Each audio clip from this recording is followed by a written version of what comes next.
कि उस फैसले में कई ऐसी बातें हैं जो अगर वो फैसला बाकी रहता है तो फिर न सिर्फ ये कि उमर खालिद बल्कि जितनी पॉलिटिकल पार्टीज हैं उन सब के लिए समस्या पैदा हो जाएगी। यानी फैसले में पहली बार ऐसा हुआ है कि एक ही एफआईआर और एक ही चार्जशीट में दो कैटेगराइज यानी दो तरह से उन्होंने लोगों को कैटेगराइज किया है।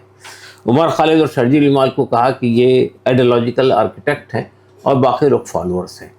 तो ये तो यानी शायद तो पहली बार ऐसा हुआ है कि एक ही चार्जेस हैं, एक ही चार्जशीट है, एक ही एफआईआर है और दो तरह से लोगों के साथ में ट्रीटमेंट किया गया है।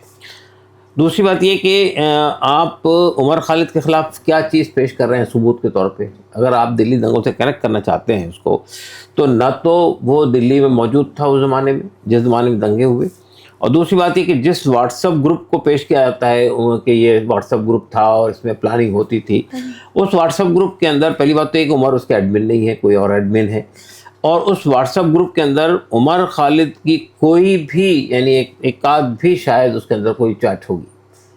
तो जब ये बात हमने कोर्ट में कही हमारे वकील ने, तो कोर्ट ने कहा लोअर कोर्ट में कि सरकारी वकील ने कहा कि वो जो है साइलेंट कंस्पिरेटर था। चाहे वो साइलेंट कंस्पिरेटर हो या वोकल कंस्पिरेटर हो, आपका सबूत क्या है उसका? कोई सबूत नहीं पेश किया गया। और दूसरी बात ये कि आप उमर खालिद और शर्जील इमाम के लिए जो चीज़ सबूत के तौर पेश कर रहे हैं वो सीए एनआरसी का मूवमेंट था। सीए एनआरसी मूवमेंट के अंदर तो यानी आप ये कहना चाहते हैं कि अगर आप सरकार के किसी फैसले को चुनौती देते हैं, या अगर आप जो है प्रोटेस्ट करते हैं, या आप स्पीचेस देते हैं, तो ये कहाँ से जो है वो अनकॉन्स्टिट्यूशनल है। ये with in the framework of constitution है। ये तो फंडामेंटल राइट है आपका कि आप आवाज़ उठाएं सरकार के फैसले के खिलाफ में। तो फिर तो जितनी पॉलिटिकल पार्टीज़ हैं, जितने आपके सिविल सोसाइटी के लोग हैं, वो सबको जेल के अंदर होना चाहिए, इसलिए कि वो मुसलसल सरकार को चुनौती देते रहते हैं।